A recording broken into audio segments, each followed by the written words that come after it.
Hi my friends, ഞാൻ during എന്ന് പറയുന്ന വാക്കിൻ്റെ ഉപയോഗം. ഡൂറിങ് എന്ന് പറയുന്നത് ഒരു പ്രിപ്പോസിഷനാണ്. അത് രണ്ട് വാക്കുകളെ തമ്മിൽ ബന്ധിപ്പിക്കുന്ന ഒരു സംഭവം, ഒരു വാക്ക്. രണ്ട് ക്ലോസുകളെ തമ്മിൽ ബന്ധിപ്പിക്കുന്ന ഒരു വാക്കാണ് ഡൂറിങ്. അതിൻ്റെ ഉപയോഗം പറഞ്ഞാൽ, during the rain I had to wait at the railway station. മഴ പെയ്തുകൊണ്ടിരിക്കുക. ഡൂറിങ് ദ റെയിൻ എന്ന് പറഞ്ഞാൽ മഴ പെയ്യുന്ന സമയത്ത് നിന്നുള്ള അതാണ്. I had to wait at the railway station. എനിക്ക് റെയിൽവേ സ്റ്റേഷനിൽ വെയിറ്റ് ചെയ്യേണ്ടി വന്നു. During the summer we had to face a lot of trouble. സമ്മറായ സമയത്ത്, സമ്മറിൽ ആ വേനൽക്കാലത്ത് ഞങ്ങൾക്ക് ഒരുപാട് ട്രബിൾസ് ഫെയിൽ ചെയ്യേണ്ടി വന്നു. During the summer we had to face a lot of trouble. അതേപോലെ during the probation period we will get nothing other than a stipend.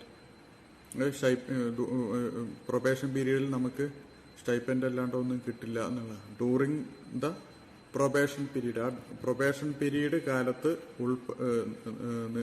എത്രയുണ്ടോ അത്രയും സമയം നമുക്ക് സ്റ്റൈപ്പൻഡ് അല്ലാതെ വേറൊന്നും കിട്ടില്ല എന്നുള്ള അർത്ഥം.